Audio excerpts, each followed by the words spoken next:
And shalom, welcome to Cover with Jeremy Pyers. And today we're going to, it's the part 4, or part 3 of the book of Acts, for chapter 5. Just make sure, yes. Make sure I got everything correct. Yeah, I know the book of Acts doesn't have like a whole ton of controversial stuff, like Galatians, let's say. But we're going to be going over all of Paul's letters and straightening anything out, showing that he does not do away with Torah, he follows Messiah. And welcome everybody in chat. Alyssa, Kendall, Andrea, all of you, welcome, beloved sisters. The whole DeCrentis family, I hope I pronounced that correctly. Welcome. Hey, there he is. Shalom, brother.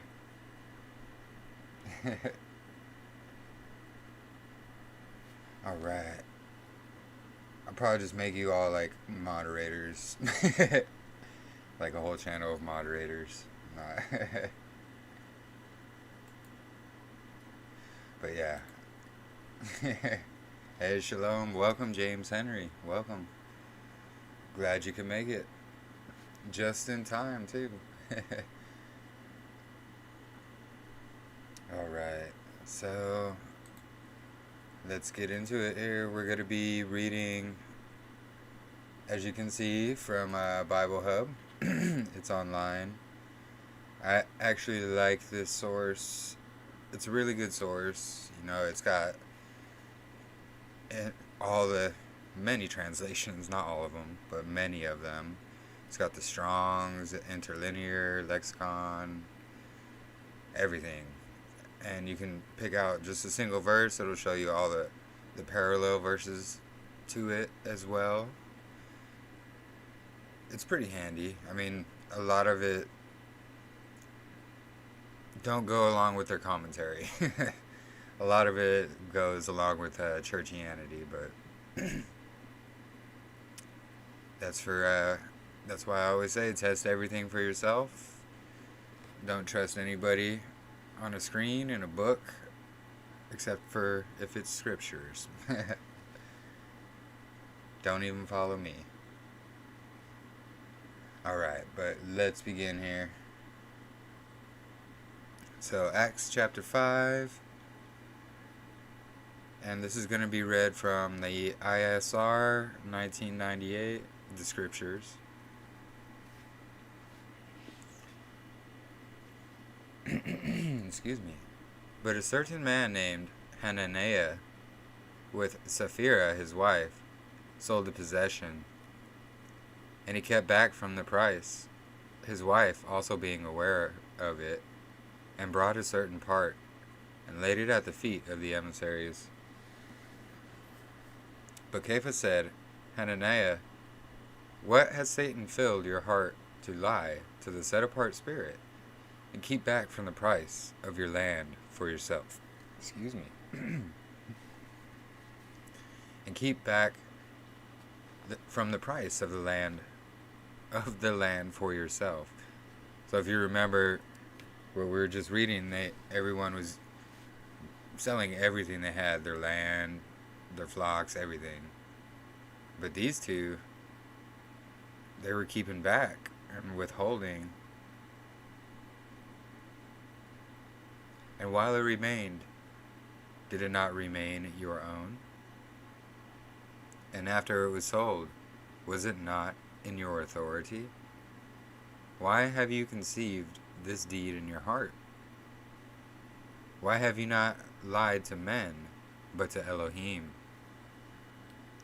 See, and that's the whole thing. When you lie and deceive and trick, point fingers, all that, it's not the man or the woman that you're doing it to. It's Yah.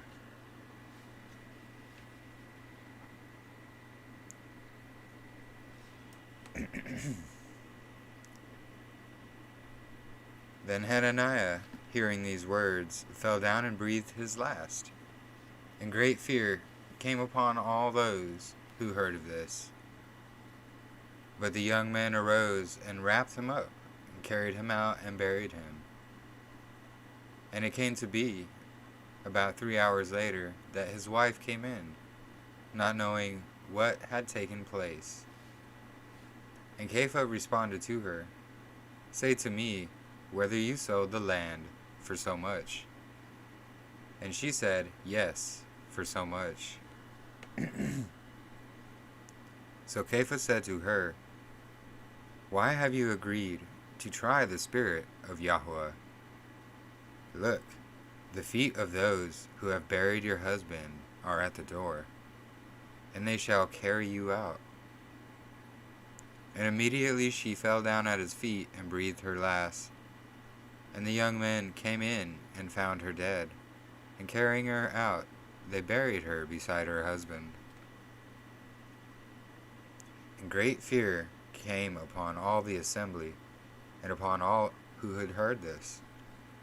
And through the hands of the emissaries many signs and wonders were done among the people, and they were all with one mind. And Shlomo's porch. Shlomo, Solomon's porch. But the rest of no one had the courage to join them. However, the people made much of them, and more believers were added to the master, large numbers of both men and women, so that they brought up the sick out into the streets and laid them on the beds and couches, and that at least the shadow of Kepha passing by might fall on some of them. So they were starting to, do the same to them as they were doing Messiah, people were doing to Messiah, because they saw, the Ruach working through these men, which would not have happened if they weren't following the Torah. Like, plain and simple. If you're transgressing the law, Yahweh doesn't give you the ability to heal people or to rebuke people. Not in this way.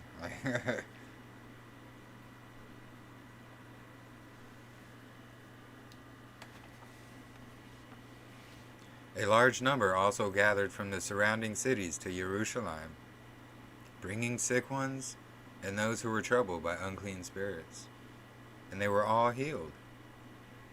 But the high priest rose up, and all those with him, which is the sect of Sadducees, and they were filled with jealousy. And seized the emissaries, and put them in public jail. But a messenger of Yahweh opened the prison doors at night, and brought them out, and said, "Go and stand in the set-apart place, and speak to the people all the words of this life." Now when they heard, they went into the set-apart place early in the morning, and they were teaching. But the high priest and those with him came and called the council together, with all the elders of the children of Israel, and sent to the prison for them to be brought. But having come, the officers did not find them in the prison, and they went back and reported it, saying, "We found the prison shut in all safety, and the watches standing outside before the doors. But having opened them, we found no one inside." And as the high priest and the captain of the set-apart place and the chief priest heard these words, they were puzzled and wondered what this might be. But one came and reported to them, saying, "Look, the men who you put in prison are standing in the set-apart place and teaching the people."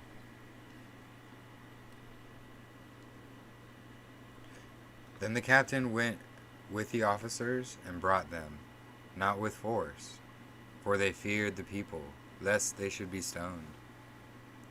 And having brought them, They set them before the council, and the high priest asked them, saying, "Did we not strictly command you not to teach in this name?"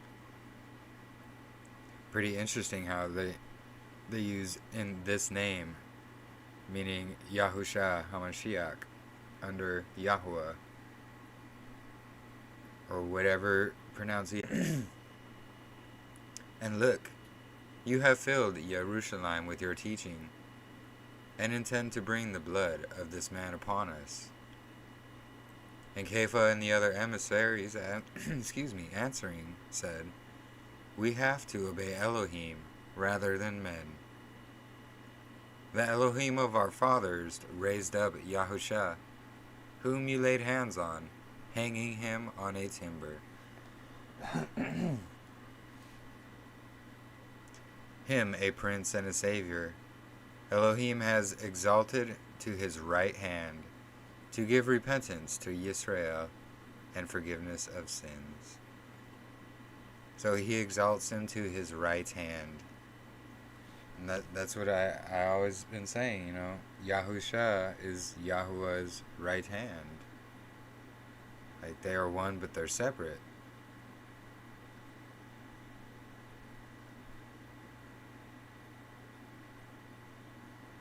He can't sit beside himself and pray to himself, "Father, please take this cup from me," to himself. The whole Trinitarian doctrine it's garbage and it's bad theology. It honestly is. Here, let me check the chat here real quick. Hold on one moment. Alright.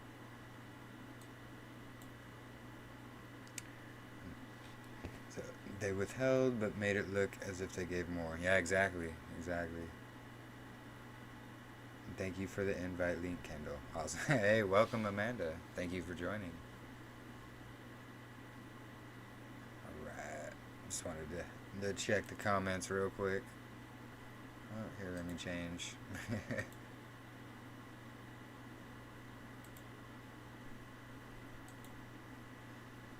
Alright. So verse 32. And we are witnesses to these matters, and so also is the set apart spirit who Elohim has given to those who obey him. And those hearing were cut to the heart, and took counsel to kill them. But a certain one in the council stood up, a Pharisee, named Gamaliel, a teacher of the Torah, respected by all the people, and ordered them to put the emissaries outside for a little while, and said to them, "Men of Israel, take heed to yourselves what you intend to do to these men. For before these days, Torah rose up, claiming to be somebody. A number of men, about 400, did join him. He was slain, and all who obeyed him were dispersed, and came to naught. After him, Yehuda of Galilee rose up in the days of the census, and drew away many people after him. He also perished, and all who obeyed him were scattered.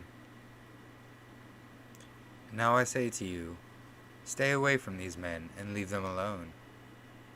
Because if this plan, or if this work is of men, it shall be overthrown.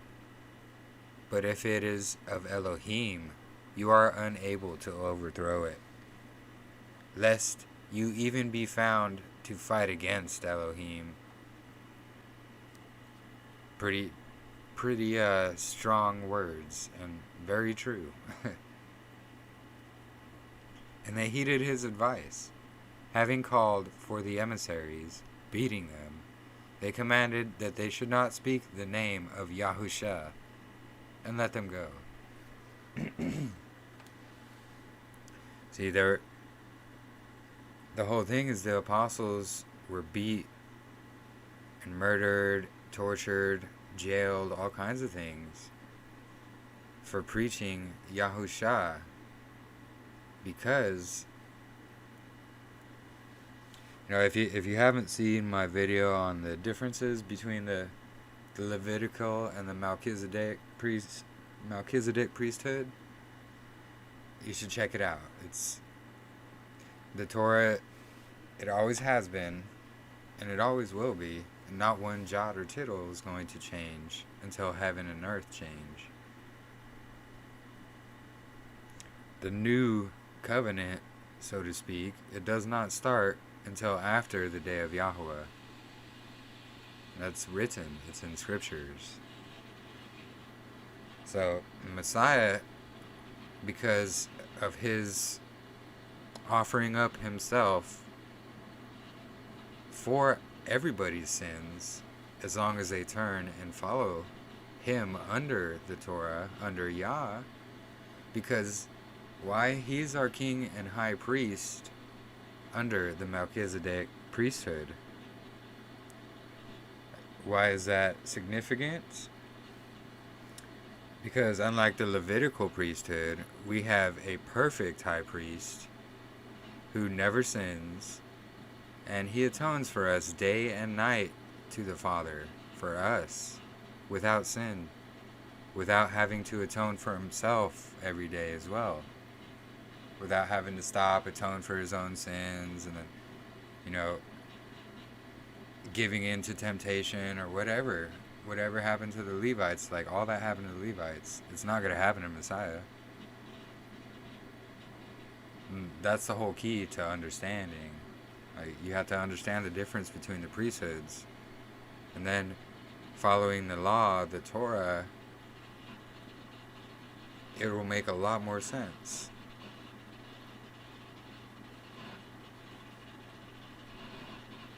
Let me finish these last two. And then indeed they went rejoicing from the presence of the council, because they were counted worthy to suffer shame for his name.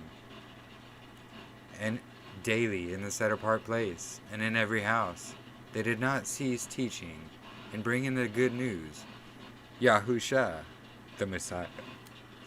The Messiah. So yeah, it's like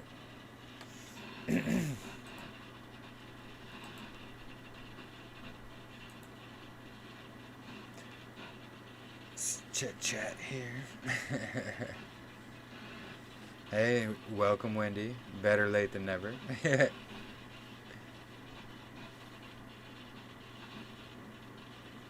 Hey, welcome Brad. Shalom.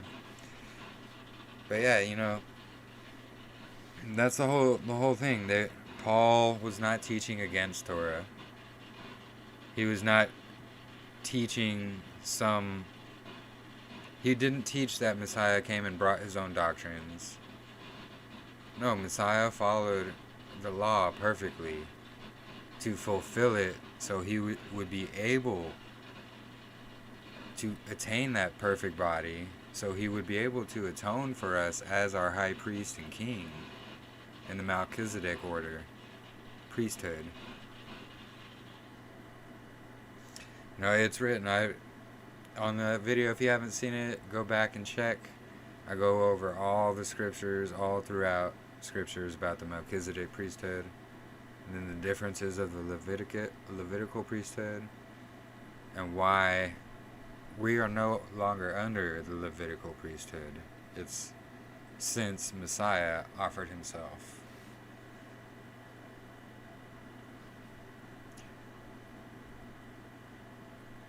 I hear many people saying Yahusha is our Sabbath, which is true. Yeah, see, that's the whole thing. Like, he's the living word. He is the Torah. The thing is people, when they try to say these things, yeah, they miss the point exactly.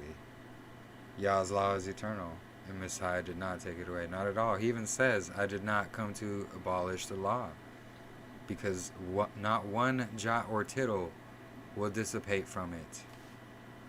That means not even the slightest little nick will disappear from the Torah, the law. Law is called Torah. That's what it is. The Hebrew name, Hebrew word for it.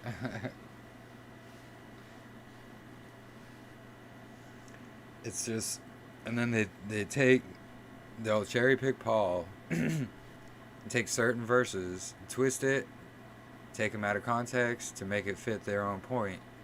When literally, like a verse or two before or after, will explain what he's talking about.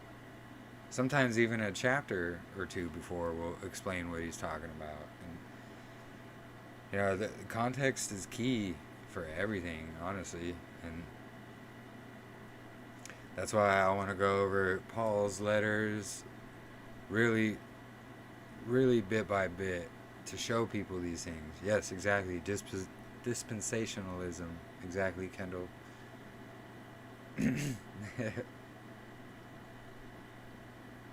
Yeah, it's obvious when we see all the paganism and evils of this world. Yeah, exactly.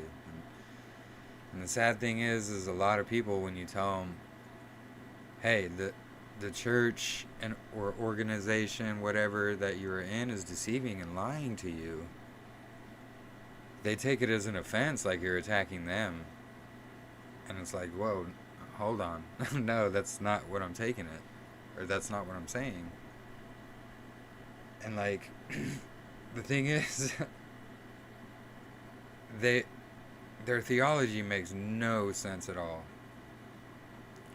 They think, well, Messiah came and abolished the law. So then Yah's gonna put an abolished law on our hearts? Like, really? What? How does that make any sense at all? No, it doesn't. Like, why would he put an abolished law on our hearts?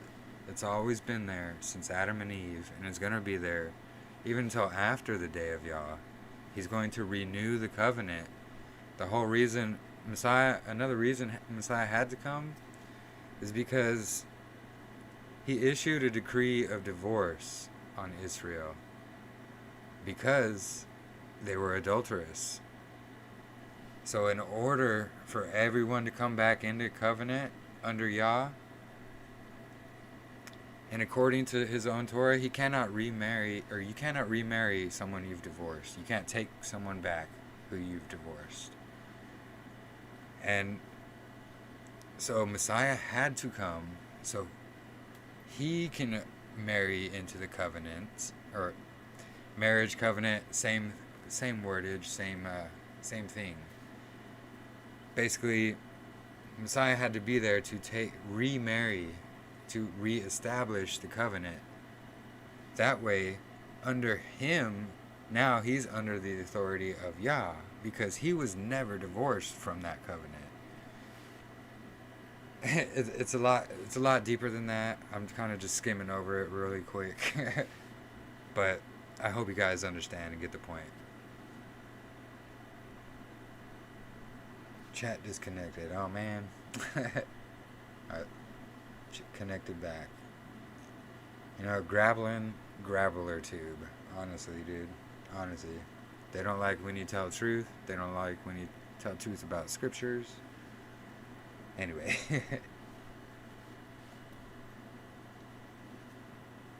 Here, let me, I think we'll end the reading right there. I'll go to the Q&A screen so you guys can see the questions, because a lot of times Grappler tube takes away the live chat.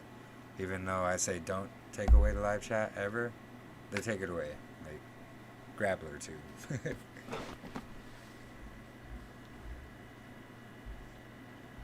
Let's see. Yeah, when your eyes are open, you see everywhere. Exactly. So many believers are on that boat. They are.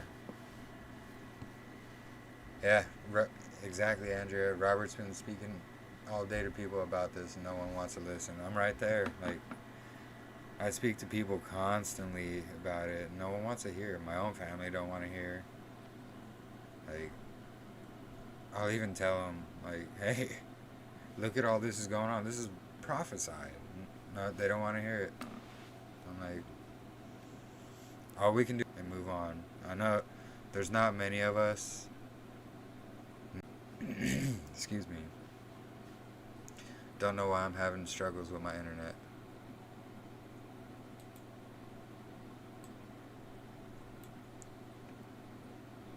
My apologies.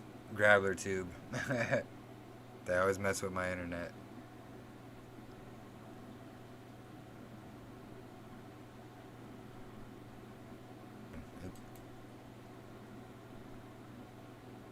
So, I hope you guys can hear me. I might have to end it soon because, of course, I get gravelled. Everything runs perfectly fine before I go live. And even all the way up until now.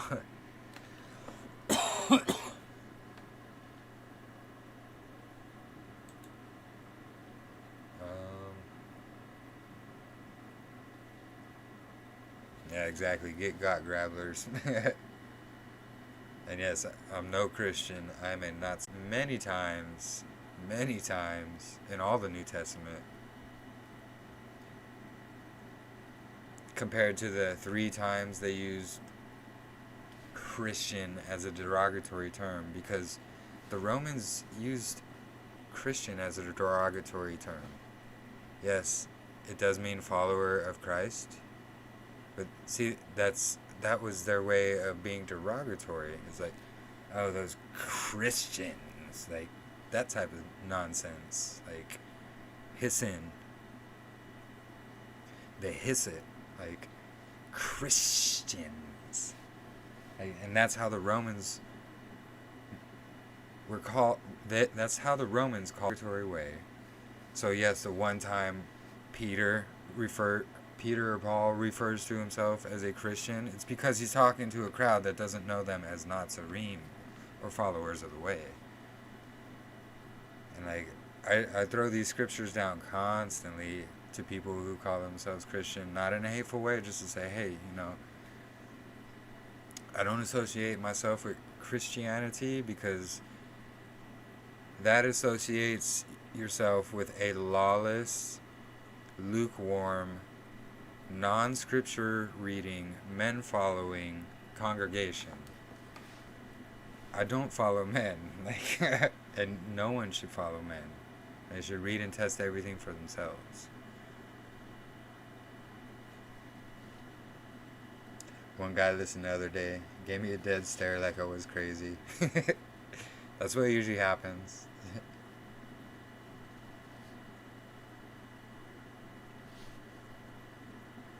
You could show him the verse that also says, the children will teach and correct their parents. I'll find that verse, I'll send it to you in a PM.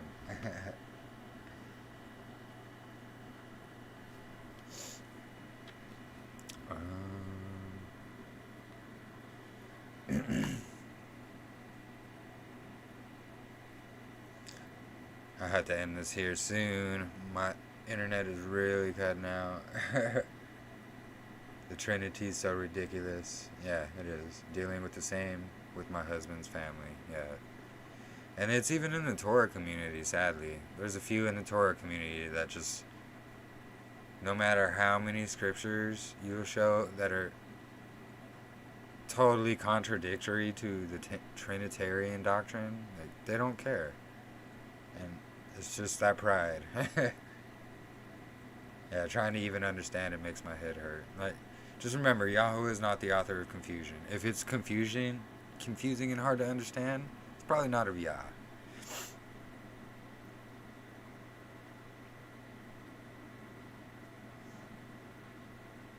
Hold on one sec.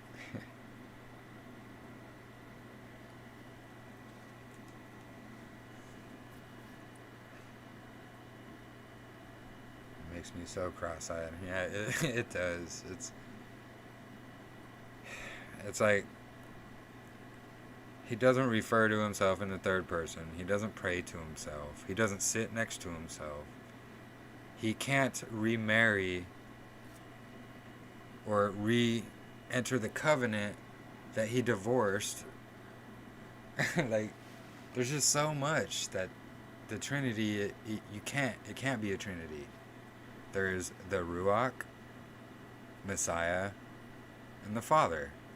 The Father, the Father is basically, to put it in a way we can describe, the Father would be like your entire self, like you in this. And Messiah would be your right hand. So, like, your right hand is a part of you, and your right hand can't do anything without you, but your right hand doesn't define you or make you who you are. And the Ruach would be the left hand. same thing. They all work, they work under the thing, but they are separate. It's like a marriage, like a husband and a wife. They are one, but separate, but in a way higher, in a sense that we can't really, it's beyond our understanding. And that's why I think it's such a big deal. It's not really a big deal. It kind of sort of is, but it's just people don't understand that some things are big sense of thing. Everything is like going to cause confusion.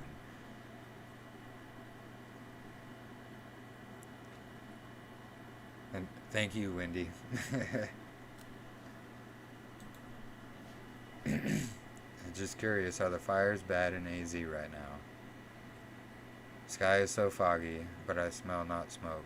You know, for the past like few months, they've been trying to say it's fires and smoke from the fires and this and that. Let's see if my internet comes back. Yeah. But they've been trying to say it's smoke from the fires and this and that, and like, I just think it's them messing with the weather, because it's been unreasonably hot and humid here, like unreasonably. And it's just, the sky is foggy, and it's just it's not clouds, it's not like fog, you can totally tell. It's just this haze, and it makes the sun even a different color. And I think they just use fires as an excuse, and they're hiding something. Oh, by the way, I made a Patreon account. Go check that out. It's going to be, if you go to my channel main page, it'll be right there on the banner. Or if you're on a mobile device, just click on the About and it'll be right there. I'm going to start uploading videos to that soon.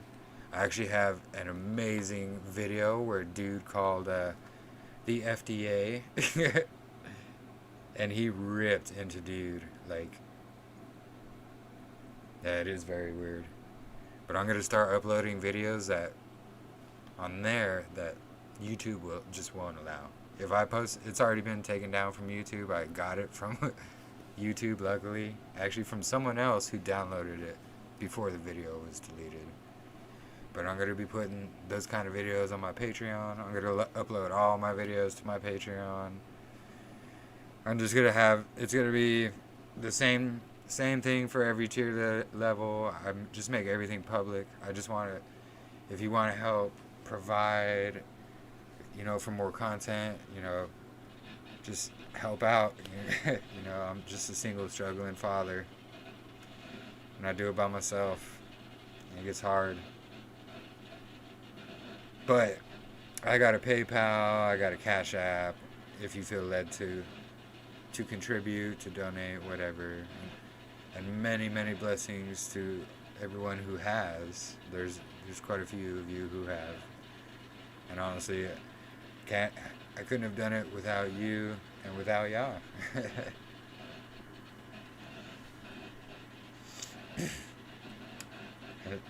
90 degrees in Michigan, 80% humidity for 3 weeks. Dude, it's been like the same here, but like 120 with like 80% humidity. Literally for like a month and a half. It's crazy. Like, we get humid days, yeah, but not for months straight like this. Like, literally every day. And it's so hot. And so, like, you walk out, the second you walk out, it's just, you're drenched in sweat. It's so gross. Literally, it's gross. Yeah, stupid graveler, too. Keeps graveling. If your son needs anything, DM me or Robert. I appreciate that, Andrea. Honestly, thank you. Yeah, so it was 115, 75 humidity. Yeah. And that was on the low end. It's been way more than that. It actually felt somewhat manageable in comparison out there today. Believe it or not, it's they're doing something. They're doing something. Anyway, I'm gonna head out of here so they don't cut my stuff.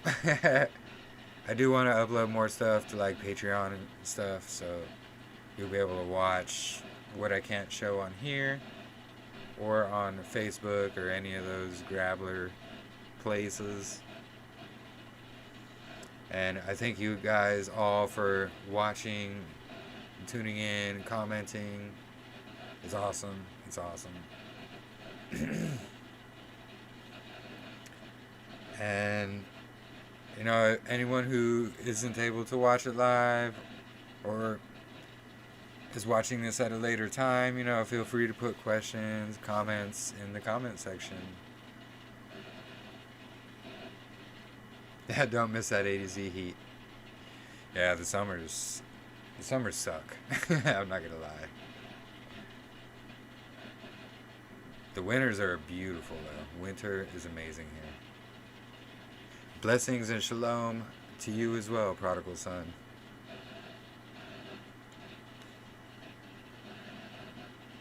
Blessings to you and your son. Praise you for raising your son in Yahweh's truth. Thank you. It's what we're all told to do scripturally. And you know, I only learned of all this literally like almost 5 years ago. And had I known all this when I was like his age, when I was being forced to go to these Catholic churches and all this, being lied to, if I'd have been told truth at my son's age, imagine, like, wow.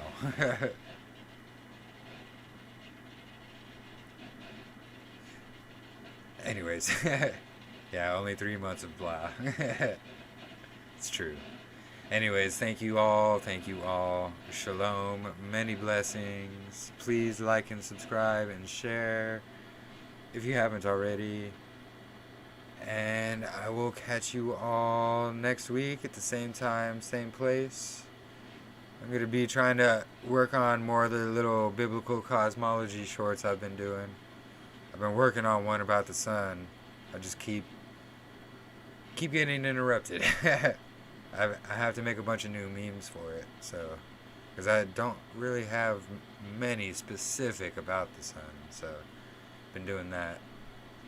And it's hard when I'm doing everything myself and being a full-time father and working, and it gets rough. I'm not complaining. I'm just a busy man, is all. Praise Yah. Thank you, Wendy. Thank you. Thank you, Andrea. Yes, it's for a purpose, for their generation. Exactly. Yah bless all of you. Thank you all for joining me. I know I've said it a couple times now. Forgive me. But I will talk to you all later. And shalom. Have a good evening.